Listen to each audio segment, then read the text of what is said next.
नमस्कार प्रेक्षकांनो, कसे आहात? आजचा आपण लग्नानंतर होईलच प्रेम ह्या मालिकेचा प्रोमो बघणार आहोत. आजच्या भागात नंदिनी आणि जीवाचा रोमांस दाखवला तर दुसरीकडे पार्थ काव्याला तिच्या पास्टबद्दल विचारत असतो. चला तर मग वेळ न घालवता आपण बघूया काय झालं आज मालिकेत. काव्या पार्थ विचारत असतो, तुम्हाला जे विचारायचं आहे ते विचारा. पार्थ देशमुख. पार्थ म्हणत असतो, आज तुमच्या हातात बोका नाही दिसत. काव्या म्हणते, अहो तो तुम्हाला चिरडवण्यासाठी, तुम्ही ॲक्शनवर रिॲक्शन द्यावी म्हणून असतो. तुम्ही स्वतःहूनच आज माझ्याशी बोलायला आला आहात म्हटल्यावर पार्थ त्याच्याकडे थोडंसं रागाने बघत असतो. काव्या म्हणते, काय झाले पार्थ, बोला ना. पार्थ म्हणतो, मी आधीच तुम्हाला विचारलं आहे, तुम्हीच बोला. काव्या म्हणते, खूप प्रेम होतं माझं जीवावर, म्हणजे असं मला तरी वाटायचं. पार्थ म्हणतो, वाटायचं म्हणजे नव्हतं का? मला खुश करण्यासाठी तुम्ही खोटं बोलताय का?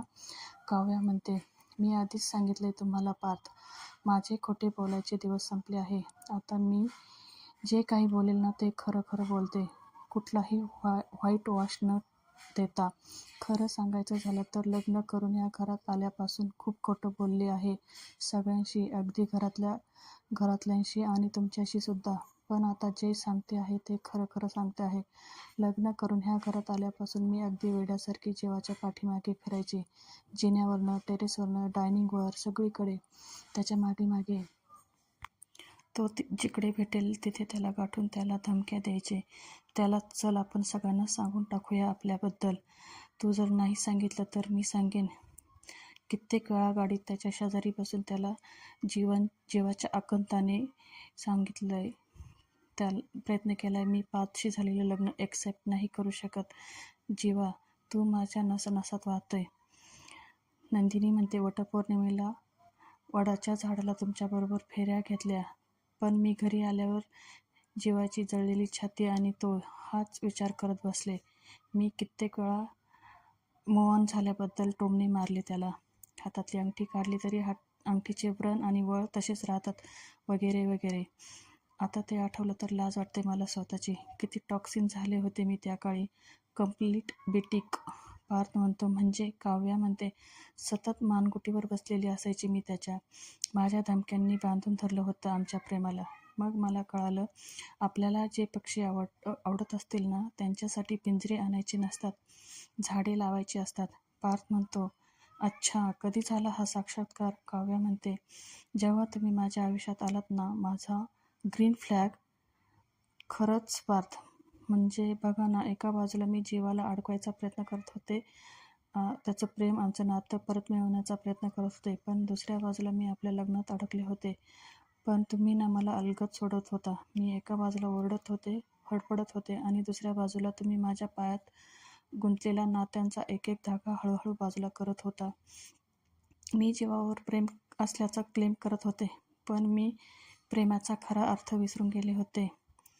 पार्थ, हे असं बळजबरीचं धरून ठेवलेलं प्रेम नसतं. तुम्ही मला आणि माझ्या प्रेमाला कधीच धरून ठेवलं नाही पार्थ. उलट तुम्ही नात्याचा एक एक खिडकी उघडत गेला माझ्यासाठी.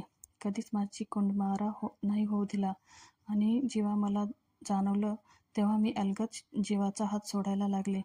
आणि गेस व्हॉट, तो चटकन सुटला सुद्धा, कारण जीवा त्याआधीच माझा हात सोडून नंदिनी ताईकडे गेला होता. पार्थ म्हणतो, मला अजून एक विचारायचंय. काव्या म्हणते, विचारा ना, आजची रात्र आपली आहे पार्थ, तुम्हाला विचारायचं ते विचारा. ह्याच दिवसाची तर वाट बघत होते मी. जे मनात आहे ते विचारा. दुसऱ्या सीनमध्ये नंदिनी आणि जीवा रिक्षात असतात. नंदिनी जीवाला रिक्षातून बाहेर ढकलते आणि म्हणते, बाहेर व्हा. जीवा म्हणतो, काय चाललंय तुझं, काय करते हे? जीवा म्हणतो, अगं पडशील, कुणी बघितलं तर. नंदिनी जीवाला शांत करते. जीवा म्हणतो, मलाच काय शांत करते? नंदिनी रिक्षातनं मार्कर घेत असते. जीवा म्हणतो, काय घेते आणि मार्कर कशाला घेते? चकाचक बाई, काय करतेयस? नंदिनी रिक्षावर हार्टचं चिन्ह काढते आणि त्यात जीवा आणि नंदिनी लिहिते. आणि जीवा मार्कर मागतो तर नंदिनी म्हणते, अजून एक गोष्ट राहिली आहे. जीवा म्हणतो, आता काय राहिलंय? नंदिनी हातावर लिहित असते. जीवा बघतो तर ती म्हणते, थांबा, बघायचं नाही. नंदिनी हातावर जीवा नंदिनी लिहिते. जीवाला दाखवते, म्हणते, छान आहे ना? जीवा नंदिनीचा हात पकडतो आणि नंतर, चला इथे बसूया. ते दोघे पडतात. नंदिनी आपली नुसती हसत असते. जीवा म्हणतो, चकाचक बाई, तुमचं विमान हवेत चाललंय. नंदिनी म्हणते, अख्खं तुम्हाला पाहिलं ना तर रोज माझं विमान असं हवेतच जातं. नंदिनी म्हणते, तुम्हाला सांगू, जेव्हा 16 डिसेंबरपासून मी रोज ठरवते की स्वतःला आवरायचं, पण इट्स पॉसिबल. आणि हसते आणि म्हणते इट्स. तेव्हा जीवा म्हणतो इम्पॉसिबल. जीवा म्हणतो अशक्य आहे नंदिनी तू. नंदिनी म्हणते, तुमची आठवण ना समुद्राच्या लाटेसारखी, अक्षरं पुसली जातात तसं माझा निश्चय पुसला जातो. नंदिनी म्हणते, काय म्हणाला होता तुम्ही? नंदिनी ना. जीवा म्हणतो, अगं हळूहळू तुझे बाबा उठतील ना. नंदिनी म्हणते, म्हणजे तय्यब अली का? आणि दोघेही हसतात. जीवा बघतो नंदिनीच्या बाबांच्या बेडरूमची लाईट ऑन झालेली. जेव्हा म्हणतो, अगं तुझ्या बाबांच्या बेडरूमची लाईट ऑन झाली आहे. नंदिनी शांत व्हा म्हणते आणि म्हणते, तरी उठला का? चला चला, इथं थांबायला नको, मला प्रॉब्लेम होईल, बाबा बघतील तर. जेव्हा आणि नंदिनी धडपड करत रिक्षेच्या मागे लपतात आणि रिक्षेच्या मागून डोकून बघत असतात, बाबा येतात का खाली. दुसऱ्या सीनमध्ये काव्या पार्थला म्हणत असते, विचारा ना तुम्हाला जे विचारायचे, जे तुमच्या मनात आहे ते विचारून मोकळे व्हा. पार्थ म्हणतो, तुम्हाला अभ्यास करत होता, उगाच तुम्हाला डिस्टर्ब केलं. काव्या पार्थचा हातात घेते आणि म्हणते, पार्थ, ही सुद्धा परीक्षाच आहे माझी. याही परीक्षेत पास व्हायचं आहे मला. तुमच्या क्वेश्चन पेपरमधल्या प्रत्येक प्रश्नाचं उत्तर द्यायचं आहे मला. बोला, जे काही मनात आहे ते बोलून मोकळे व्हा. पार्थ म्हणतो, तुम्हाला जेव्हाबद्दल अजून आता काही वाटत नाही का? काव्या म्हणते, वाटतं ना. आणि पार्थ काव्याने धरलेला हात सोडून देतो. काव्या म्हणते, खूप वाटतं. दुसऱ्या सूनमध्ये जीवा नंदिनीला म्हणत असतो, चल मी तुला घरी सोडून येतो. नंदिनी म्हणते, नाही, मी दारू प्यायली आहे, अशी मी घरात जाऊ शकत नाही. बाबांनी जर मला असं पाहिलं तर शॉक बसेन त्यांना. आणि नंदिनी आणि जेव्हा खूप हसतात. जेव्हा म्हणतो, एकच ऑप्शन आहे, आजची रात्र इथेच थांब. इथे थांबली तर पेटलेली शेकोटी आहे, थंड हवा आणि उबदार गप्पा. चल आपण मारूया. नंदिनी म्हणते, इंटरेस्टिंग. आणि नंदिनी शिट्टी मारायला बघते तर ते पुन्हा रिक्षाच्या आडून बघतात की नंदिनीचे बाबा आले का नाही. नंदिनी म्हणते, जेव्हा ऐका ना, मी दारू प्यायले आणि दारू पिल्यावर माणूस खरं बोलतो ना. एक सांगू का, त्या दिवशी ना तुम्ही रिक्षा घेऊन आलात ना, मला दाखवताना इतकं अप्रूप वाटलं की. नंदिनी म्हणते, मला सांगा ना, नातं टिकवायला नात्यात काय हवं असतं सांगा. जेव्हा म्हणतो, नात्यात हवं असतं प्रेम, विश्वास, आदर आणि नंदिनी म्हणते, अप्रूप पण हवं असतं एकमेकांबद्दल. अप्रूप वाटत राहायला पाहिजेत, नाहीतर नातं शिळं होतं. आणि 1 मिनिट, अप्रूप म्हणजे काय तुम्हाला माहिती आहे का? जेव्हा म्हणतो, नाही माहिती. नंदिनी म्हणते, वाटलंच मला. नंदिनी म्हणते, वर्षभर थांबून मे महिन्यात जेव्हा हातात हापूस आंबा येतो ना, तेव्हा त्याचा जो आनंद होतो ना, ते असतं अप्रूप. कळलं का? आणि मला कायमच अप्रूप वाटत राहिलं की तुमच्यासारखा कविता करणारा मुलगा माझ्यासारख्या फिल्मी मुलीला मिळाला. इतका सॉलिड. मला तर वाटायचं की लोक माझ्यावर हसत असतील. जीवा म्हणतो, नाही का लोक हसतील तुझ्यावर? नंदिनी म्हणते, अरे का नाही हसणार? मी अशी साडी नेसणारी, गजरा माळणारी, अशी टिपिकल काकूबाईसारखी मुलगी. तुमच्यासारखा एवढा स्मार्ट नवरा मिळाल्यावर का नाही हसणार? लोक माझ्यावर हसतच असतील ना. मला तर असं वाटायचं की मी अशी काकूबाईसारखी दिसते ना, तर तुम्ही मला एक दिवस सोडून जाल म्हणून. तर मी साडीवरून कुर्तीवर शिफ्ट झाली. म्हणजे जेव्हा म्हणतो, चकाचक बाई, बरी आहेस ना तू? तुला साडीवर बघितल्यावर माझी विकेट पडते. नंदिनी म्हणते, साडी नेसली तर ना. नंदिनी म्हणते, खरं सांगू, तुम्हाला बघितल्यावर माझी रोजच विकेट पडते. जीवा म्हणतो, खरंच? दुसऱ्या सीनमध्ये काव्या पार्थला म्हणत असते, खूप वाटतं मला जीवाबद्दल. पार्थ म्हणतो, काय वाटतं? मला जीवाबद्दल हे वाटतं की त्याने स्वतःला खूप ग्रो केलं आहे.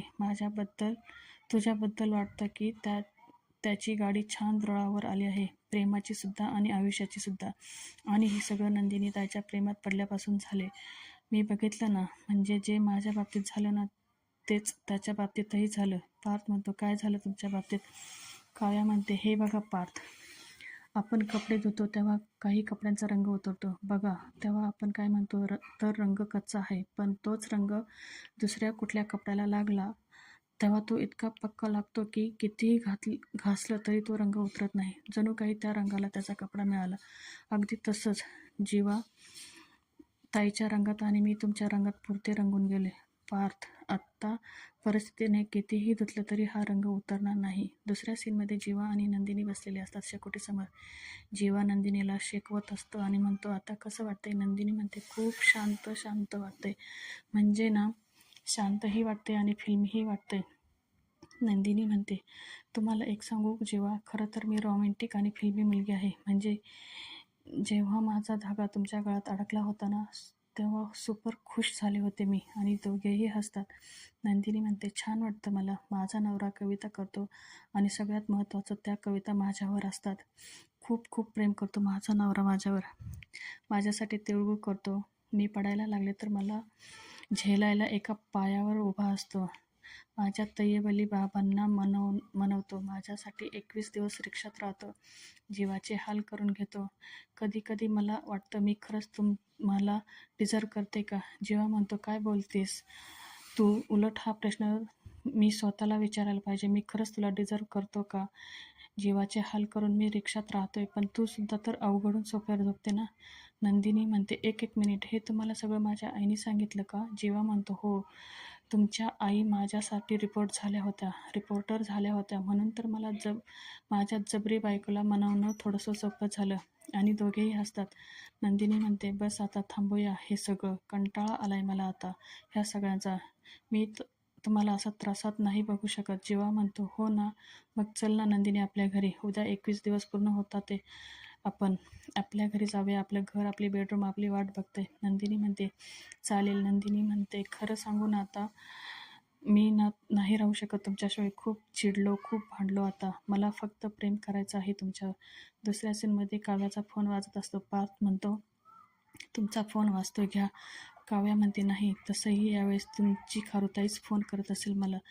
मी बोलेल नंतर तिच्याशी. आज तुम्ही फक्त व्यक्त व्हा. पार्थ म्हणतो, झालं आहे माझं बोलून. उगाच तुम्हाला अभ्यासात डिस्टर्ब केलं मी. तुमचं चालू द्या अभ्यास, येतो मी. काव्या स्वतःशीच बोलत असते आणि म्हणते, नाही पार्थ, खूप बरं वाटलं आहे मला तुमच्याशी बोलून आणि मला खात्री आहे तुम्हालाही खूप बरं वाटलं असेल तुमच्या प्रश्नांची उत्तरं ऐकून. काव्या म्हणते, आय विश जीवा आणि नंदिनी ताईमधलं कन्फ्युजनही असंच दूर होऊ दे. प्रेक्षकांनो, आजचा भाग येथेच संपतो. उद्याच्या भागात आपण बघणार आहोत की जीवा एकटाच घरी येतो. पार्थ म्हणतो, काय जीवा आला आहे? सगळे म्हणतात, चला चला मुलगा येता घरी, तोची दिवाळी दसरा. पार्थ जीवाला विचारत असतो, नंदिनी कुठे आहे? जीवा म्हणतो,